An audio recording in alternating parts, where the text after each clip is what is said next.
इस मूवी की स्टार्ट में हम कुछ लोगों को देखते हैं जो कि स्काई में होने वाली हलचलों पर नजर रख रहे थे। उन्हीं में एक शख्स होती है जिसका नाम जेन फॉस्टर होता है।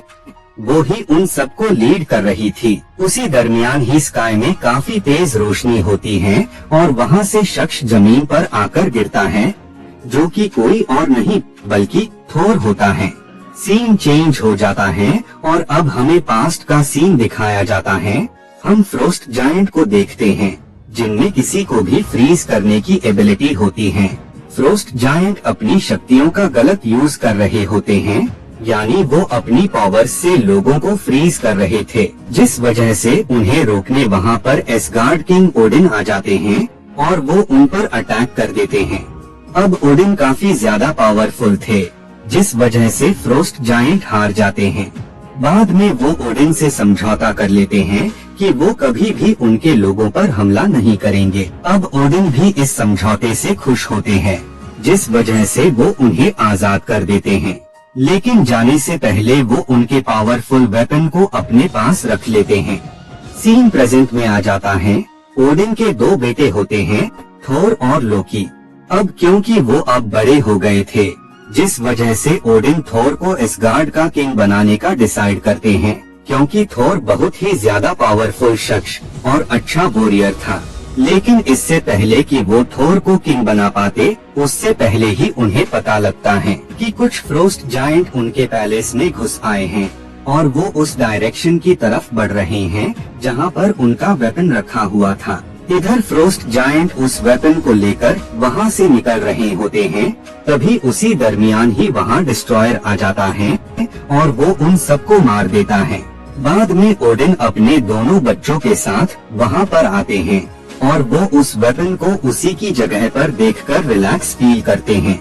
लेकिन अब क्योंकि उन फ्रोस्ट जायंट की वजह से थोर किंग नहीं बन पाया था, जिस वजह से उसे उन जायंट्स पर काफी ज्यादा गुस्सा आता है और वो डिसाइड करता है कि वो वहाँ पर जाकर सारे ही जायंट्स को खत्म कर देगा। लेकिन ओडिन इस बात पर बिल्कुल भी राजी नहीं होते हैं, क्योंकि उन्हें लगता था कि उन जायंट्स ने कोई भी नुकसान नहीं किया है, तो फिजूल ही उन्हें क्यों परेशान करना। बाद में थोर अपने बाकी दोस्तों को उस प्लेस पर जाने के लिए राजी कर लेता है, जिसके बाद ये सब लोग हाइमडायल के पास जाते हैं और उससे उन सब लोगों को फ्रोस्ट जायंट के प्लैनेट पर टेलीपोर्ट करने का कहते हैं, जिस वजह से वो शख्स अपने स्वॉर्ड की हेल्प से उन सबको फ्रोस्ट जायंट के प्लैनेट पर पहुंचा देता है। जिसके बाद उन सब लोगों के दरमियान फाइट स्टार्ट हो जाती है। वो दोनों ही एक दूसरे पर काफी ज्यादा अटैक्स कर रहे होते हैं। थोर अपने हैमर की हेल्प से उनके काफी सारे साथियों पर हमला करके उन्हें खत्म कर देता है, लेकिन उन फ्रोस्ट जायंट की तादाद लगातार बढ़ती ही जा रही होती है। इसके साथ ही वो सब मुसलसल उन लोगों पर अटैक्स करते ही जा रहे थे। थोर और उसके बाकी साथी भी उन पर अटैक्स कर, लेकिन एक वक्त आता है जब फ्रोस्ट जायंट उन सब लोगों को चारों तरफ से घेर लेते हैं। थोर और उसके बाकी साथी काफी ज्यादा थक गए होते हैं और वो किसी भी तरह से इतने सारे जायंट्स का मुकाबला बिल्कुल भी नहीं कर सकते थे।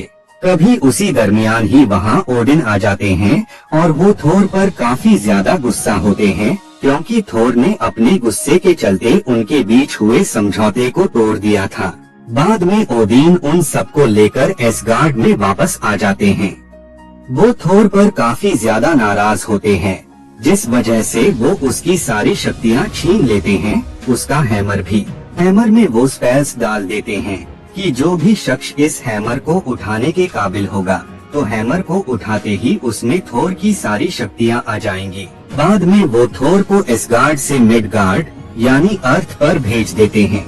इधर जेन फॉस्टर ने थोर को हॉस्पिटल में एडमिट करवाया होता है। बाद में जब थोर अपने सेंसेस में आता है, तो वो वहाँ पर मौजूद लोगों को देखकर काफी ज्यादा घबरा जाता है, जिस वजह से वो वहाँ तोड़ फोड़ मचाने लगता है, जिस वजह से जेन थोर को अपने साथ ले आती है और वो उससे काफी सारे सवालात करती है, ताकि वो उस प्लेस के बारे में ज्यादा से ज्यादा इंफॉर्मेशन हासिल कर पाए जहाँ से वो आया है। इधर हम थोर के हैमर को देखते हैं, जिसे काफी सारे लोग उठाने की कोशिश कर रहे होते हैं, लेकिन ओडिन के स्पेल्स के चलते कोई भी उसे नहीं उठा पाता है। बाद में इसके बारे में जब शेड को पता लगता है तो वो उस हैमर को किसी तरह का डेंजर मानकर उसे अपने गिरफ्त में ले लेते हैं।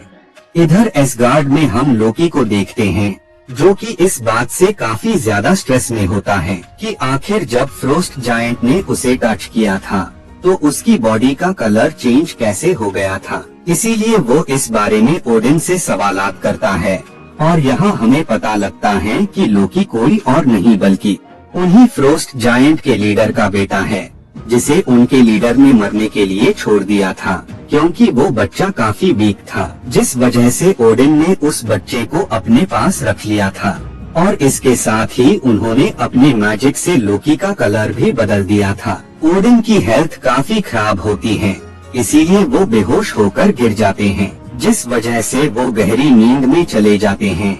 इसीलिए एसगार्ड को संभालने की रिस्पॉन्सिबिलिटी लोकी को तब तक के लिए दे दी जाती है जब तक कि ओडिन अपने सेंसेस में न आ जाए। इधर जेन, थोर और बाकी सब कैफे में बैठे होते हैं। वहीं पर थोर को अपने हैमर के बारे में पता लगता है, जिस वजह से वो अकेले ही अपने हैमर को लेने निकल जाता है। बाद में जेन फॉस्टर भी उसे ज्वाइन कर लेती है और वो अब दोनों ही उस प्लेस पर आ जाते हैं जहाँ पर वो हैमर होता है, लेकिन शेड वालों ने उस हैमर को अपने कब्जे में कर लिया था। इसके साथ ही वहाँ पर काफी टाइट सिक्योरिटी भी होती है।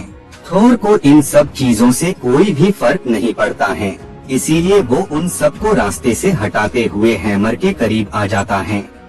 लेकिन जब वो हैमर को उठाने की कोशिश करता है तो हैमर उससे उठता ही नहीं है, क्योंकि थोर अभी हैमर के काबिल था ही नहीं। उसके अंदर अभी भी गुस्सा और नफरत भरी हुई थी। बाद में शेड के थोर को अरेस्ट कर लेते हैं।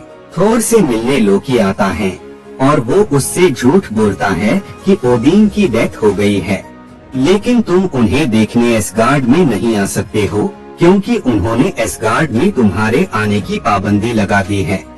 बाद में लोकी जायंट के लीडर के पास जाता है और वो उससे ये डील करता है कि अगर वो ओडिन को खत्म कर दे तो वो उसका वेपन उसे वापस कर सकता है। लोकी की इस शर्त पर उनका लीडर अग्री हो जाता है।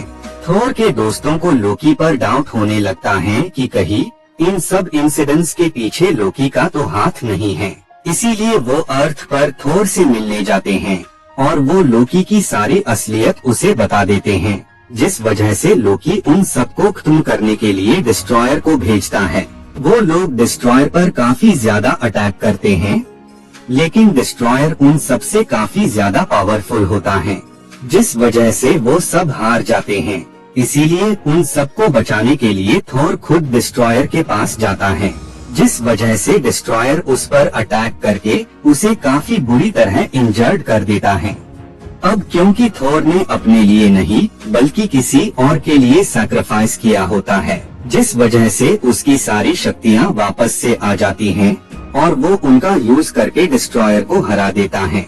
इधर फ्रोस्ट जायंट का लीडर ओडिन को खत्म करने आता है, लेकिन इससे पहले ही लोकी उसे मार देता है। लोकी ये सब कुछ बस इसीलिए कर रहा होता है ताकि वो उन लोगों के दरमियान अपनी अच्छी इमेज बना सके, जिससे वो उसे ही अपना काबिल बेटा समझकर उसे एसगार्ड का किंग बना दे।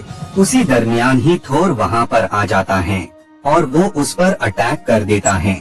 लोकी उन फ्रोस्ट जायंट के पूरे प्लैनेट को डिस्ट्रॉय करना चाहता था, लेकिन थोर उसे ऐसा करने से रोकने लगता है। इसीलिए वो बाय फ्रोस्ट ब्रिज को ही तोड़ देता है। इससे वो दोनों नीचे गिरने लगते हैं, लेकिन ठीक वक्त पर उन्हें पकड़ लेते हैं।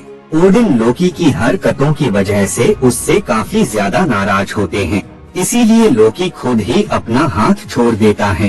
बाद में सब कुछ सही हो जाता है। ओडिन थोर को किंग बनने का कहते हैं, लेकिन थोर इसके लिए इनकार कर देता है। मूवी के पोस्ट क्रेडिट सीन में निक फ्यूरी टेसरेक्ट क्यूब के साथ डॉक्टर सेल्विक के पास आते हैं।